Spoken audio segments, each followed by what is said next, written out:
With that, all the assembly cried out with a loud voice and praised Elohim, who saved them that trust in him. This is interesting also to show how, well, what faith, real faith, can do, and how Yahweh may save us in a miraculous, well, it will always be miraculous, but I mean in an amazing supernatural way, like when Daniel was thrown with the lions who were very hungry and they did not eat him, when his friends were thrown in the fire and fire did not consume them. That is an amazing miracle, of course, but sometimes Yahweh will raise a prophet, a person, a young man, and through the wisdom given to him by Yahweh, will save those who trust him. And what I mean is that Yahweh will use all sorts of ways, heavenly and earthly, to bring salvation to those who trust him.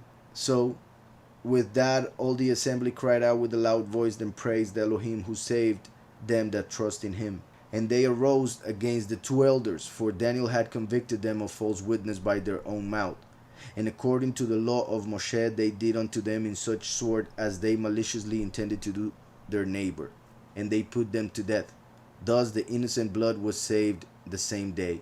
Therefore Hilkiah and his wife praised Elohim for their daughter Shoshana, with Jehoiakim her husband, and all the kindred, because there was no dishonesty found in her. From that day forth was Daniel having great reputation in the sight of the people. So, as I was saying, this chapter pretty much shows the beginning of Daniel and how he began having such reputation as a wise person in the kingdom. From that day forth was Daniel having great reputation in the sight of the people.